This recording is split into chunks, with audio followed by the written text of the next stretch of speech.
Sure. Geno, as you prepare to go to Thompson Bowling Arena this week for the first time in 15 years, how have you changed as a coach, and how is that going to be reflected in the game? I mean, I haven't really given that any thought. I didn't realize it was 15 years um, between visits.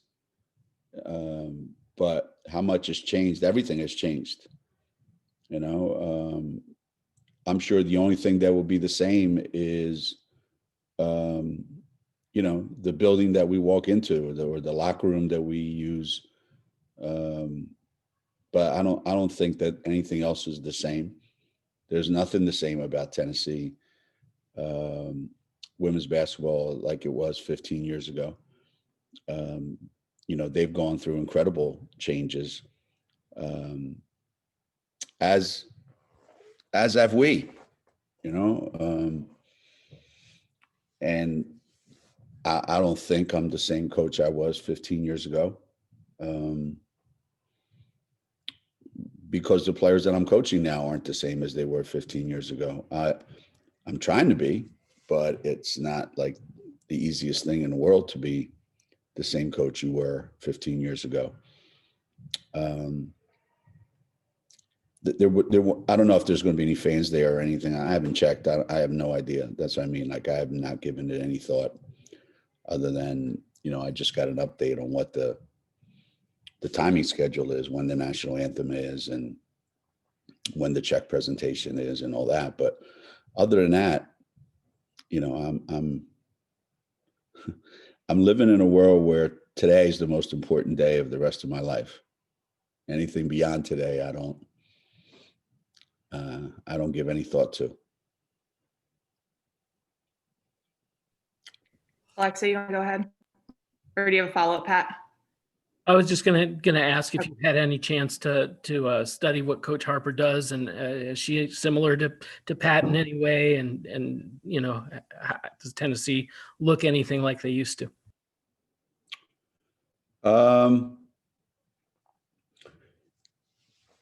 We played them last year, and and as probably the same thing that applies, excuse me, there, that applies else. I watch Notre Dame play, and there's a difference between, um, coaching staffs, even though there's similarity. I watch Villanova play, and there's a difference in coaching staffs, and yet there's similarity. I think the things that Kelly does are what Kelly does, and I'm sure, when if you watch close enough, there are things that are carryovers from when Kelly played at Tennessee. But and Kelly's been gone from Tennessee a long time, and has coached a lot of basketball games at other places. So she's brought her own style, but it's still, there's still that the size and the emphasis on getting the ball in the lane, and the emphasis on rebounding, and the same things that a lot of the same things that Pat used to stress, for sure. Alexa, you want to go ahead? Hey, Geno. Obviously, on Friday, you all introduced a new member of the team. I know she's in quarantine right now, or she hasn't probably officially joined you guys yet, but could you walk through a little bit of the timeline that you all are expecting her to actually be with you on the court, and what expectations, if any, you have for how she may, or how much she can really contribute, given she's really kind of getting thrown into the fire this semester?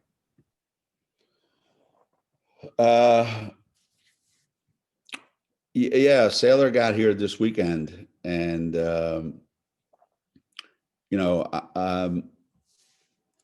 I can't say exactly what was the first day that the conversation came up, but let's say it was, the end of December, or let's say it was, sometime in the last month, and 3 weeks, 4 weeks, I don't know. But the way it worked out was, if you're, if school's over for you, and the season's been canceled, and you think you want a change from where you are, and you want to get, acclimated and have a chance to play and practice, why not take advantage of it? And you don't lose any eligibility. So that, those are the conversations that have been going on. But certainly, a lot of things had to fall into place. Shay spent a lot of time with all the logistics of it, and there was a lot of work done on this end as well, to make sure we've got all the protocols in place, and getting registered for all of her courses. The interesting thing is the quarantine protocol is a little weird for me. It is what it is. I mean, Sailor came and she brought a negative test, like you have to, and yet she's still subject to a 10-day quarantine, which, it is what it is. So 10 days from Sunday, if everything goes well, and she's being tested every day, just like everyone else in our program. And what are the expectations? I don't know. I don't know where Sailor is at this point, not having played competitive basketball in a while. So it's not like she's been working out every day with her team and playing in games, and, can just pick up where she left off. I think it's going to be a little more difficult than that. So for me, it's just a wait and see, an opportunity to, throw her in there and let her practice. And maybe she gets in a game, maybe she doesn't. Maybe she contributes, maybe she doesn't.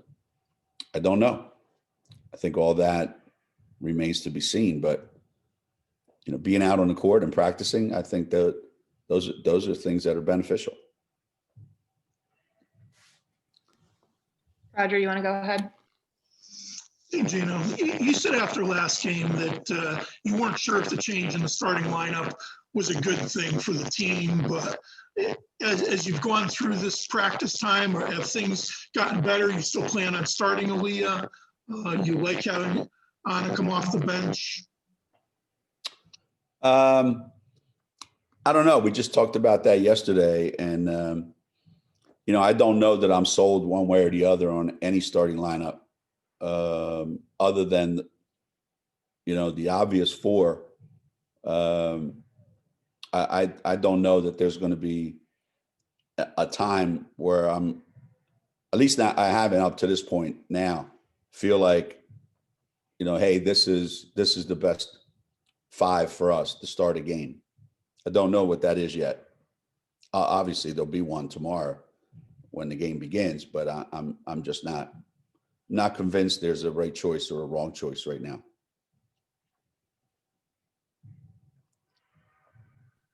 All right, Doug Bonjour. Hey, Geno.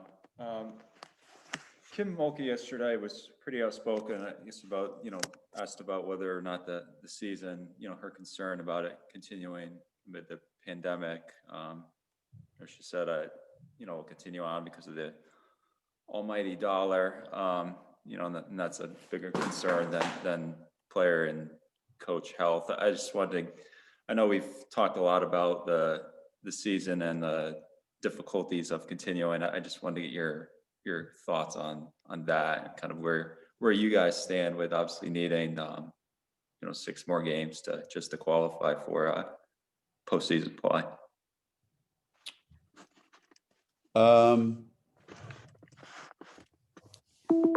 Well, Kim is Kim. Kim has some strong opinions on things. And I think if you ask anybody, I don't know that anything that she said was completely off the charts wrong. However, having said that, I don't know if there's any coach in the country that would say, you know what, if you give back your entire salary for this year, then we'll be even. So the almighty dollar has a lot to do with what we are doing. And without the men's NCAA tournament, there's a lot of things that happen in the NCAA that don't happen. There's a lot of championships, mainly all of them, that wouldn't be held if it wasn't for the men's basketball tournament. So that's the reality. The other reality is talking to coaches around the country. Almost nobody gets infected by playing basketball. I think the number of people that contract, I should say, COVID by playing against somebody has been like almost zero.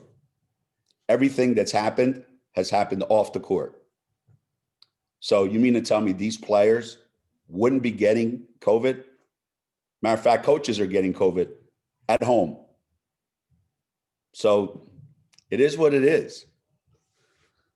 You know, it is what it is. If you ask these players, do you want to play or do you not want to play? Except for a few minor instances, you ask the players, 100% of them are going to say, I want to play. Is it fair or unfair? Fair or unfair has got nothing to do with it. It's got nothing to do with it. You know, if you ask the players, do you want to go to school and not play, or do you want to go to school and play? They're going to say, I want to play. And those players that don't want to play don't have to play. And those coaches that don't want to coach don't have to coach. But the reality of the situation is, if we don't have a men's basketball tournament for 2 years in a row, then a lot of things that we are used to having, you're not going to have. Because it's not like the women's tournament is going to go out there and make enough money to pay for anything. We're going to make some money, but not enough to survive. And yeah, maybe it's easy if you're at a Power 5 football school and you're making millions and millions and millions of dollars. That's great. But 90% of the schools in America are not in that situation. So it is about the money. And again, that's just, reality of it. The reality of it. It is about the money. Michelle, you want to go ahead? Yeah. For what it's worth, I think that's what she was saying. I'll just say that since I was on the call, and unfortunately, she probably came off worse, which Kim sometimes does. That's what I'm saying, Michelle. But Michelle, that's what I'm saying. Yeah, I'm saying I don't think she was wrong. Yeah, I just, and I'm not trying to sound like I'm defending her. Kim sometimes pops off. We all know that, but deep down, I think she's telling the truth. Anyway, just my opinion. But don't mean to derail the call with that. But she is telling the truth, no question. But what I wanted to ask, Coach, you said you're sort of living, which I think everybody is sort of day to day, but has any thought been given to continuing that series with Tennessee? Or how will that conversation go, do you think? We haven't talked about it. Initially when we decided to do it, it was, a home and home series because, there was a good cause attached to it, and we were all willing to do that. Where's it go beyond that? I don't know. There hasn't been any discussion with me about anything going forward, and that's neither here nor there. But I think people have to realize it's not a big deal anymore. I mean, it's not. Whatever you want to say, it's not that big a deal anymore. We played here last year. It wasn't that big a deal. Maybe I got it all wrong. I don't know. why is it not a big deal when you consider that fan base in your fan? I mean, am I just living too much in the past? Because to me, it still is a big deal. Like it can be a big deal. Well, I don't know. Let's put it this way. We didn't sell out the game last year, not even close. So how big a deal is it? And we probably sold out every single Notre Dame game we played in the last 10 years. So I don't know. I don't know. Maybe it is, maybe it isn't. I don't know. But I don't feel that buzz and that like I used to around everywhere. Mhm. Media-wise, neighborhoods here, the state, everything. You just don't, I don't feel it. Maybe because it's been too long. Maybe it's because, you know, it was never about Tennessee and Connecticut. Maybe it was because it was Pat and Geno after a while. I don't know. But I don't feel it. I don't know if Kelly does. I don't know. I've never asked her. Thank you. I appreciate it. Mm-hmm. Dan Connolly. You know, just to go back to Sailor for a second, when you were asked about it a few weeks ago, you said that a player needs to be mature enough to be able to come to college early from high school. So from what you've interacted with Sailor in these last, whatever it was, a month or two, what have you seen from her that she's shown that she's mature enough to come in and do this? I think it goes back to what I said. I don't know if there's any expectation. And it's been my experience. It's been my experience that me talking to a kid, I don't care how many times on the phone or whatever over the years. And then when they get here and they spend a month here, there's a pretend. I think I can see who's mature and who's not. And then there's the reality that happens a month after you've been here. And I'm finding that out every day. So, you know, do I think Sailor's mature enough to handle this? Yeah. Am I positive 100%? I don't know. I don't know. My guess is she's going to handle it great. All right, Charlotte. Geno, to kind of follow up on that, have you had a player come in like midway through like this before, like a high schooler? No. Why would they? Just asking. Sometimes it happens in the men's game. I wasn't sure. But how do you plan on? The deal, from what I understand, it only happens in football. There's been occasional, like with the men's, like a cook came in midway through last or before his freshman year, but I was just curious. No. How I've do you? actually never heard of it, to be honest with you. Well, go ahead. No, I was just gonna ask, how do you approach that logistically, kind of getting her adjusted and like catching her up to speed on everything that the freshmen have gone through over the last 6 months and stuff, and then like practices and things like that? I can't see her for 10 days. So how am I going to get her caught up? She can't interact with the players. So how are we going to get her caught up? So she's going to have to catch herself up to what? She has to sit in a room and go online and do her classes. So how do you get caught up? I have no idea. I've never done this before. She's never done this before. So, you know, when that time is over and she shows up for practice, that's when the catching up will start. And how will she get caught up? You know, it takes some players that long to get caught up. It takes some players 4 years and they're still not caught up. So what can I say? Okay, we probably only have time to get through like Madison's questions. We had a few more hands pop up. So Gustavo, if you want to go ahead, and then we'll try to get through as many as we can. Geno, first of all, it's an honor talking to you. So you mentioned about, the rivalry between you and Pat, and the Lady Vols have been through another two coaches, Kelly Harper's in second year. So how do you see the state of Tennessee Lady Vols program right now, which you mentioned is to be a big rivalry in the beginning of the century? So what's the question? No, the question is, how do you see the Lady Vols program right now, the state of the Lady Vols program in your view as a, you mentioned not as a big rival as it used to be?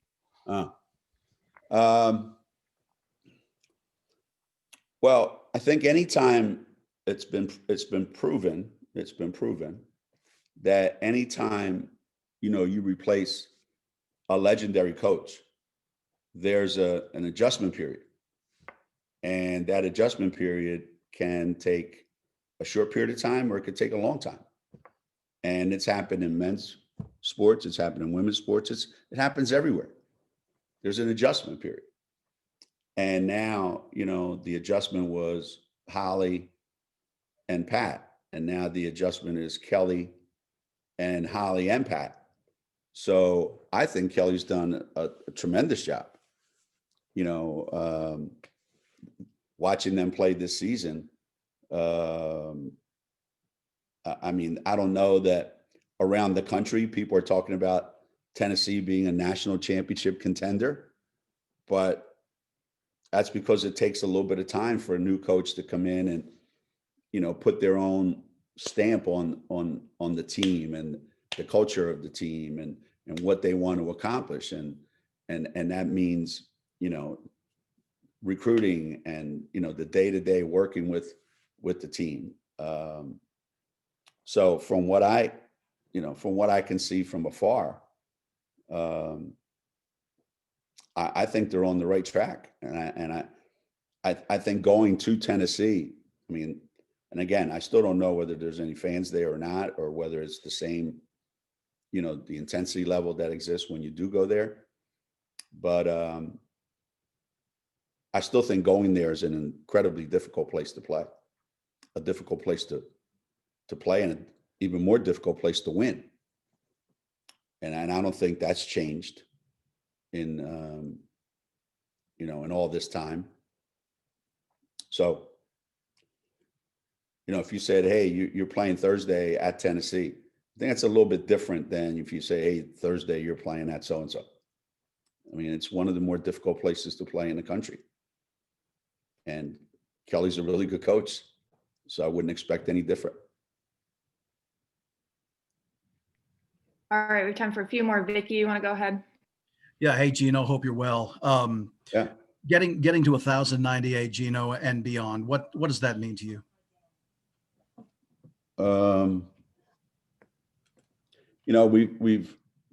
We've gone around about this, and it doesn't change my answer anytime that I'm asked. It's obviously something that you take tremendous pride in, and you can look back on as an incredible accomplishment to be able to coach this long. To be able to coach this long, that's number one. To one, have the opportunity to coach this long, and two, to want to do it and to be successful at doing it through, generations, of how many kids have come through here and how many things have transpired in the 35 plus years that I've been here. So it's a time to reflect on that. And it's, for me, it's an opportunity to just sit back and say, hard to believe. If you put me back in time and drop me down here in 1985 again and say, hey, try to do this, I would say it's not doable. That's what it means to me, to look back and go, it's really not doable. And yet in the next breath I can say, but we did it.